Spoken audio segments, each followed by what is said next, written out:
before class. The lesson today is not an easy one by any means. This is probably, she has said that in algebra, in geometry B, the lessons that are probably the toughest in GOB are the one that we looked at yesterday and one that we'll look at today. Okay? So I'm not saying that so that you guys are like, oh sweet, this is a tough lesson, I'm going to check out. Hopefully you do the opposite and think, all right, I'm going to have to kind of focus in for a couple of minutes and do the best I can to engage in the lesson today. So it's not like it's an impossible lesson that I'm just throwing at you and I know that you'll never understand. It's not even close to that. You guys definitely are capable of getting what we're talking about. It's just not something that comes naturally. Like a lot of times we look at these theorems and we're like, oh, that totally makes sense. Like that checks out to me. But today is a little bit more difficult. So strap on your seatbelts. Here we go. Today we're looking at similar right triangles. The two goals are to be able to identify, come on, wake up.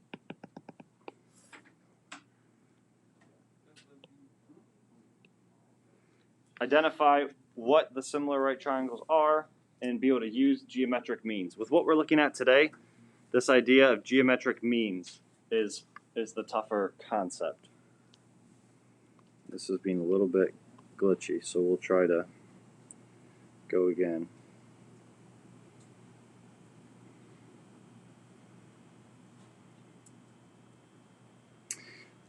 We've got a review, some terms, a couple of examples, and then some practice at the end.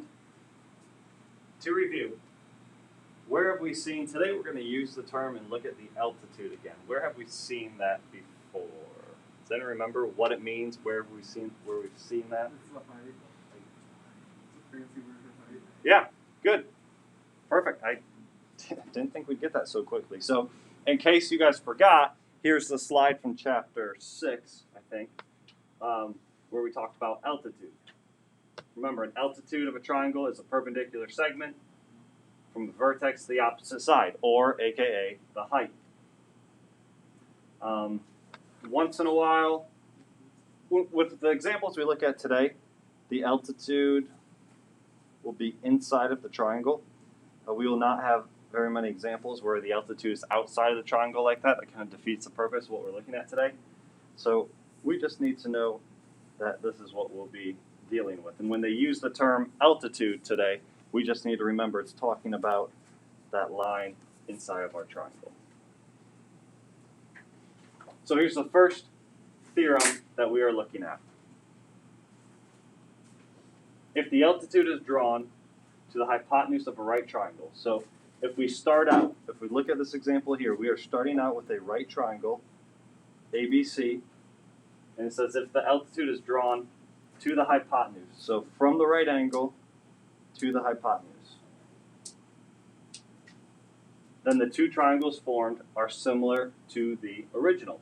So we can see when CD is the altitude, it forms two triangles. The red triangle, which we can see here, and the blue triangle. Okay? Do we see that? Altitude forms two triangles, not too bad.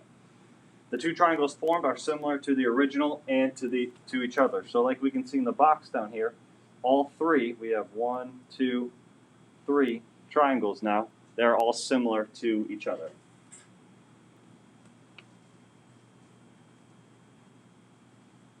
So, very straightforward question. Identify the similar triangles in the diagram. When we are dealing with these, really we're working with three triangles, right? That are similar to each other. If we're trying to identify the similar triangles, I think it's easier to write or redraw the three triangles. So we have R, S, T, then we have, where's our right angle at? Right here. We have U, T, R with the right angle here. And then we have our smaller triangle, U, S, T, and our right angle would be right here. Now, remember, when we write a similarity statement or identify the similar triangles, then we need to make sure that we are matching up angles that are similar to each other, that angles that are congruent. So if we start with our larger triangle, I'm going to start by listing, every time, I'm going to start by listing the angle that has the right angle. So we're going to say triangle TSR. I'm going to make sure I follow my notes here.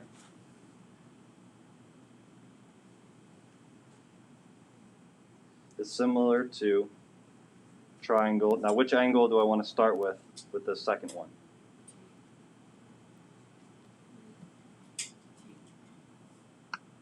We actually, so you think we would want to start with T, but we're going to want to start with U because they're both the right angles. Did I mess something up, Will? How is T a right angle? How is T a right angle? I only think it's a right angle. Well, this is our large triangle, right? This is this whole triangle, and they tell us that this is a right angle. I know my drawing's not very good, but you see this is all of this, and they tell us that that's a right angle? Yeah. Yep. My drawing doesn't look like it, though, so that's my fault. You were matching up those right angles. U, and then where would we need to go next? Any ideas?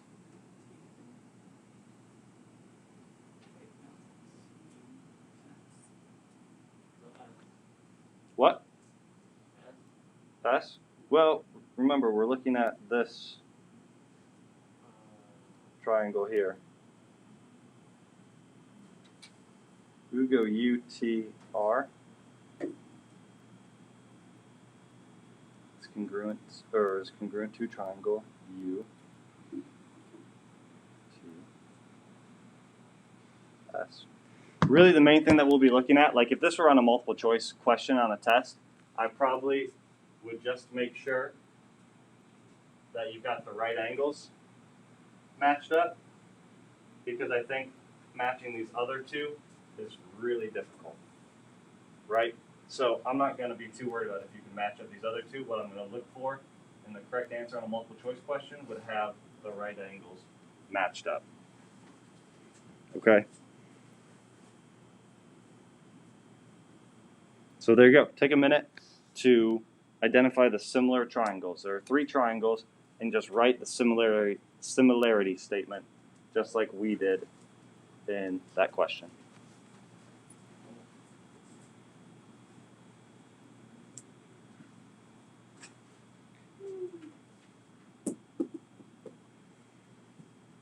And draw 3 separate triangles if you think that helps.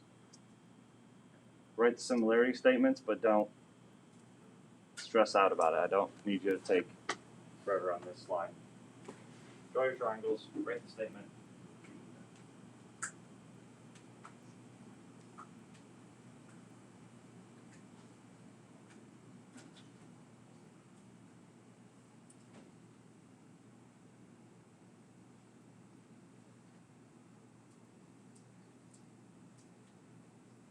I made some new stickers yesterday on Class Kick, so I hope you guys are excited to see what they are. 1 sticker if you got an answer correct, and then 1 if you got it wrong. 2 new stickers.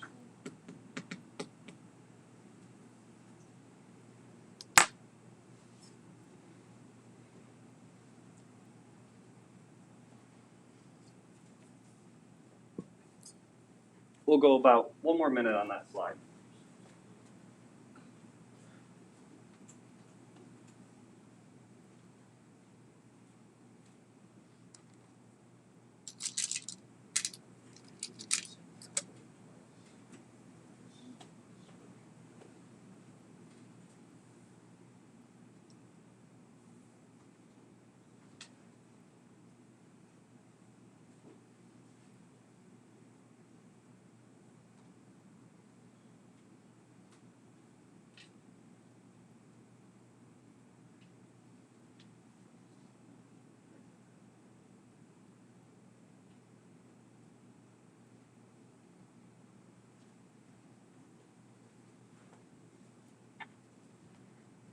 All right, let's keep going. Now, in the last example, all we did was write our three triangles and we gave the similarity statement, right? Probably what you could see coming is now that we need to use the fact that those three triangles are similar to solve for a missing side. So in this problem, here's our real life application. I think this is better than the ramp or shelter problem we looked at last time. A roof has a cross section that is a right triangle. The diagram shows the approximate dimensions of this cross section. Find the height of the roof. So if we draw, first thing that I would do looking at this problem is I would draw my three triangles.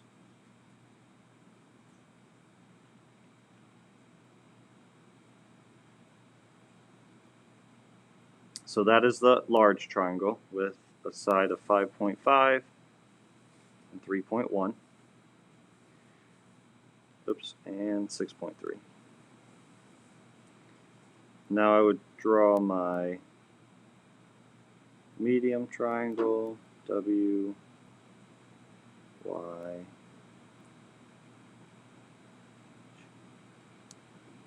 and I know this is 5.5,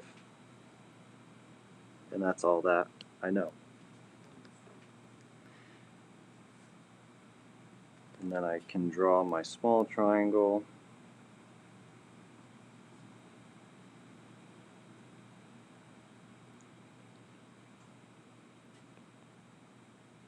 There. Do we see how I drew the three triangles and just labeled the sides that they gave us? Are we okay with that?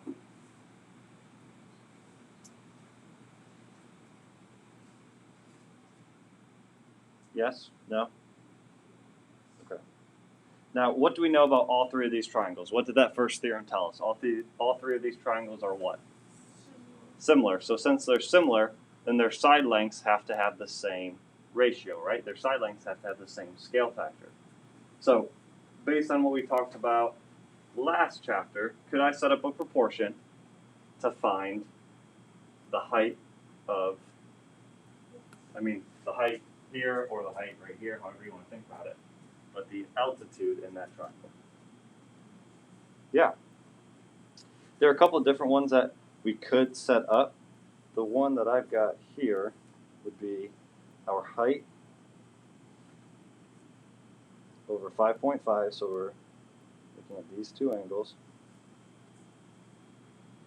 Remember, our right angle would be right here, so a leg over a hypotenuse is equal to the same proportion as the leg in this triangle over the hypotenuse.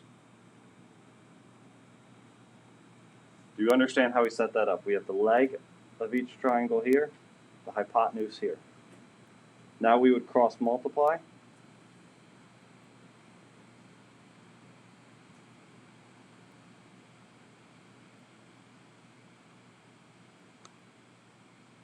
We'd cross multiply, simplify, and solve, which I won't show. Oh, did I not write down the simplify answer? Dang it, who's got the calculator out? Jack's got it? No. No? I've got a calculator up here. So we need to do 5.5, 17.05. Perfect. And then we need to divide it by 6.3. 2.7. Awesome. So if our height is 2.7, that makes sense in our problem, right? Because our height definitely, or this altitude definitely is not going to be longer than this slanted side of the roof. Definitely not longer than the hypotenuse. And definitely not longer than this bottom side. So it'll be the shortest length we have. So 2.7 fits in. 2.7 makes sense. Now go ahead. You have two problems where you've got a missing side, just like what we had in that roof example. When you take this one, will take a couple more minutes. You'll need to write your triangles, write the three triangles, set up a proportion, and solve. I'll give you a minute or two to get rolling on them, and then I'll put the proportion on the screen.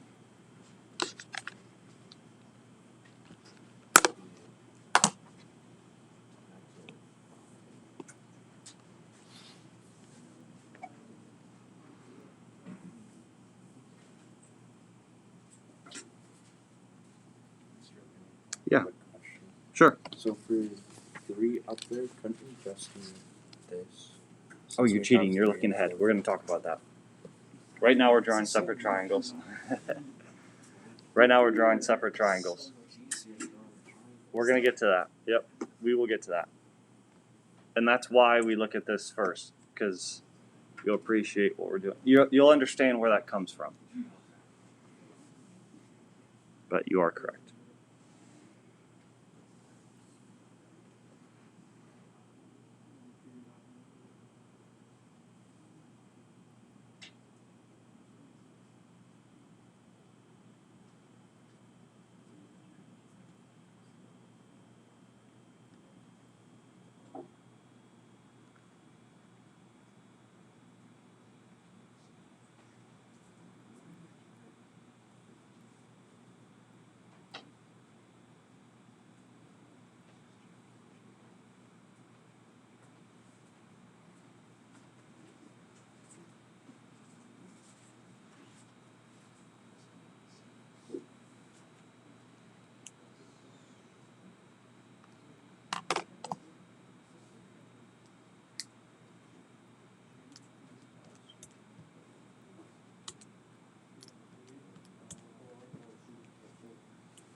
This should be your proportion for the first one that you set up.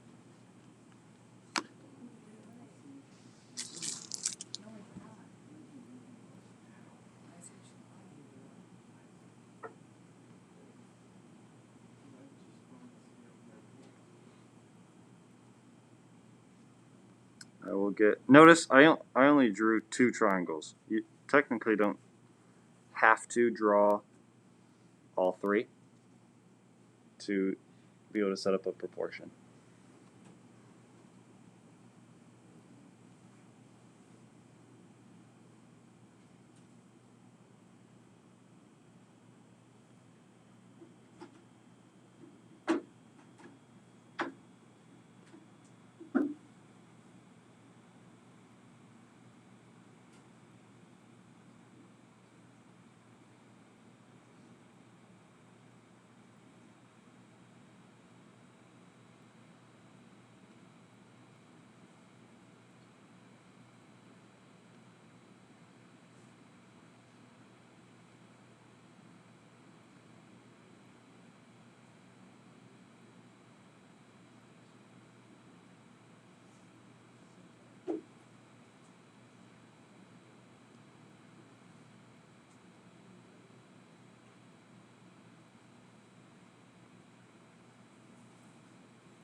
And there should be your proportion for the second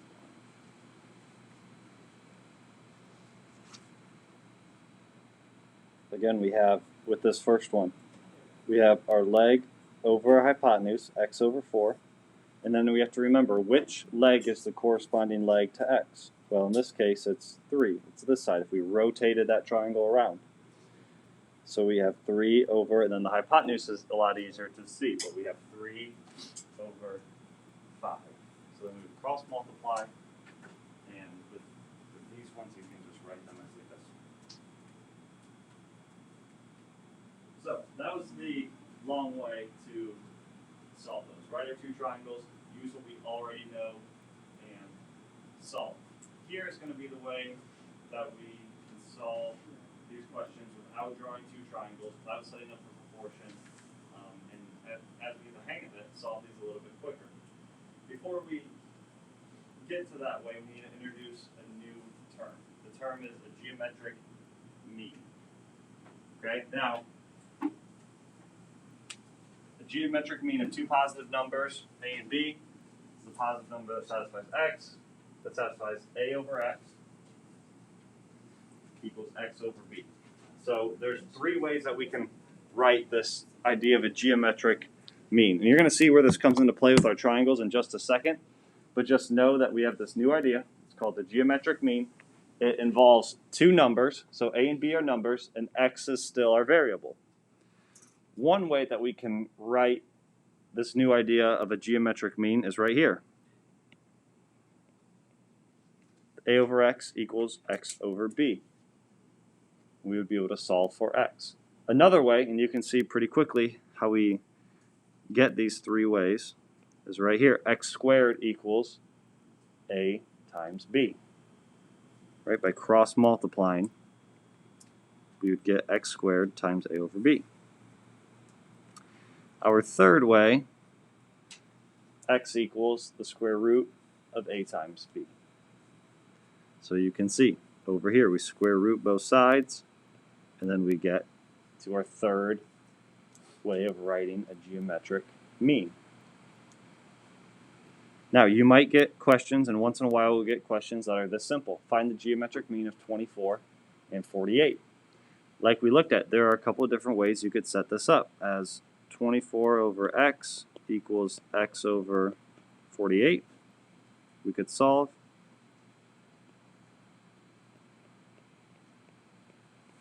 X squared equals 24 times 48. Really, all of these go step by step in order, right? Because we would cross multiply.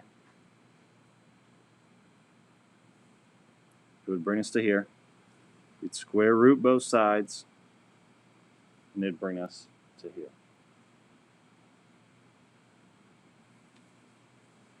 (24 times 48) .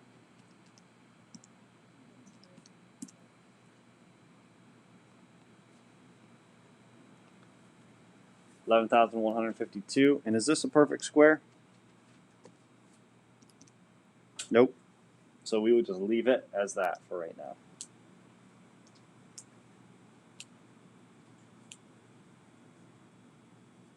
But before we move to there, does this idea of a geometric mean kind of make sense? It's really just three different ways that we can set something up and solve for x. We'll see where it comes into play with our geometry stuff in just a second, but do we understand these three setups? Is that okay? All right. So once in a while we'll get an example that's simple enough of find the geometric mean of these two numbers, find what that is.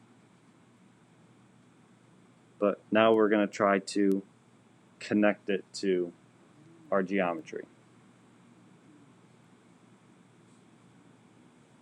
So stay with me for a second. I'll read through this paragraph and break it apart a little bit. In a right triangle ABC, so in our first right triangle here, the altitude is drawn to the hypotenuse. So CD, we drew in the altitude with our triangle, nothing new, forming two smaller triangles that are similar to ABC. Just like what we talked about, the altitude creates two more triangles that are all similar to each other. So we have three different triangles that are similar to each other. From the right triangle similarity theorem, you know that these three triangles are similar, right? That's what we just talked about. Nothing new yet. Because the triangles are similar, you can write and simplify the following proportions involving geometric means. So really, just like what we did, because we have three triangles that are similar, we can write some proportions to find missing sides. So let's take this proportion for example. Both sides of it, we have CD over AD equals BD over CD. We can see that both sides of the proportion use the side CD, right? With our geometric mean, that was like how both sides had x right here. So instead of setting up a proportion every time, what they're saying that we can do is just flatten it out and say from the very beginning, from this first triangle, from step one, we can say that we know that this side, CD squared equals AD times BD. So what these geometric means allow us to do is not draw three separate triangles, is not set up proportions. We can just see our first triangle, we can set this up, and we can find the missing side. There are two different types of geometric means that we are going to look at. All right, the first one, and this should be on your page, Theorem 9.7, should be on your page. Okay. We have two different theorems that are going to help us find the missing sides of these triangles that are split by the altitude. Okay? This first theorem is going to help us find the altitude. So if x is the altitude, here's the theorem that we would want to use. Here's the equation that we want to use if the missing side is the altitude. So I'm not sure if that is on your notes packet. That CD squared equals, yeah, because Riley showed me a second ago.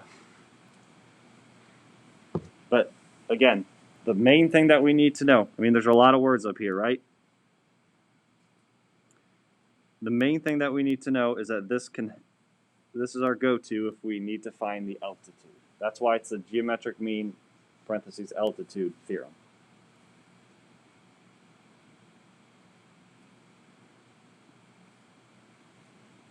The second theorem, why did we go from 9.7 to 9.9? I'll have to look at that. Maybe there's a typo. This second theorem is our go-to when we need to find one of the legs.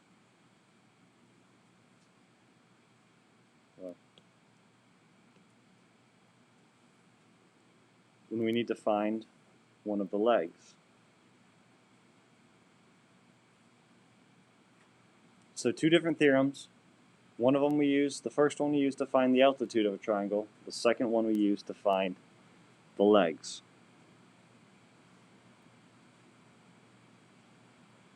And we're using those geometric means to do that.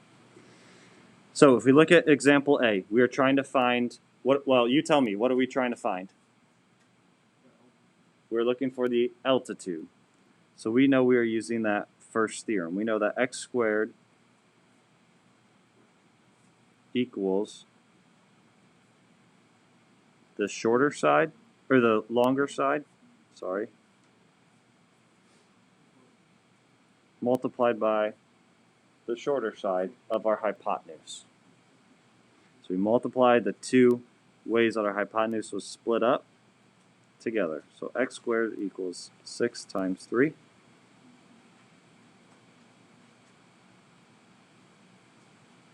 X squared equals 18. We square root both sides. Now what you will need to do, and this might be something that does take some time on the homework, is write these square roots in simplest form.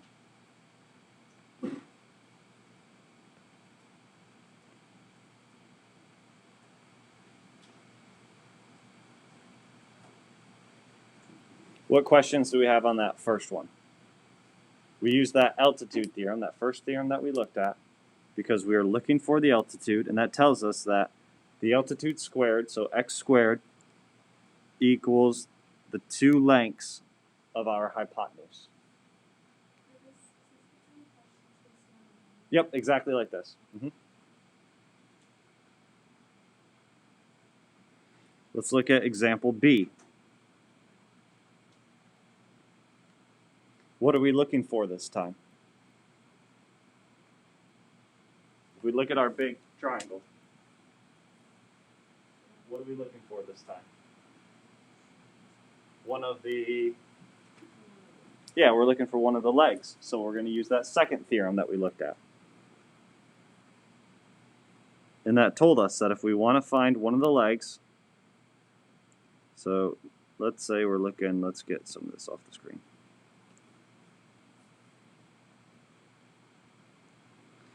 It told us that to find one of the legs, we can take that leg squared, so y squared equals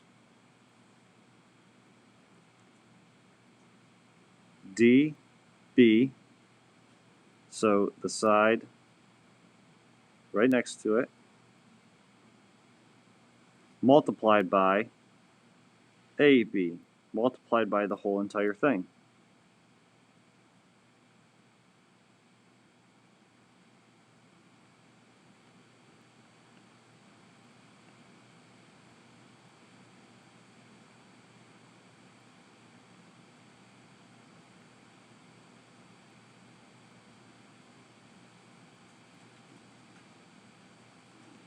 Now let's just say that they had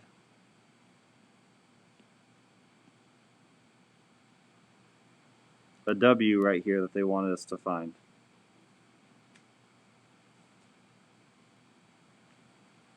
In this case, W squared would equal, we're looking at the side closest to it, 5 times the whole thing.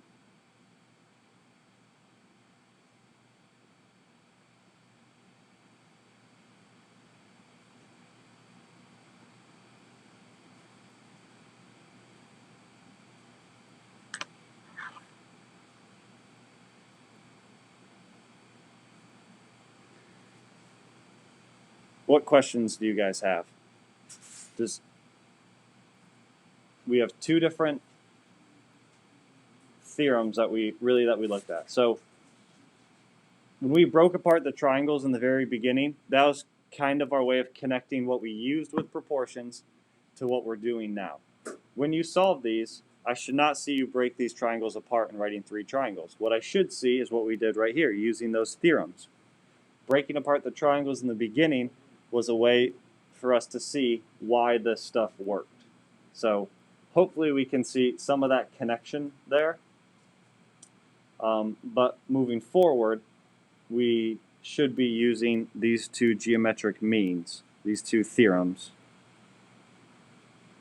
to solve for different line segments in these triangles that, remember, are split by the altitude.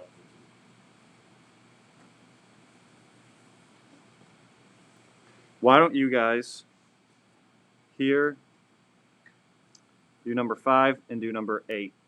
Don't worry about number 6. Whoa. What happened to my clock? There we go.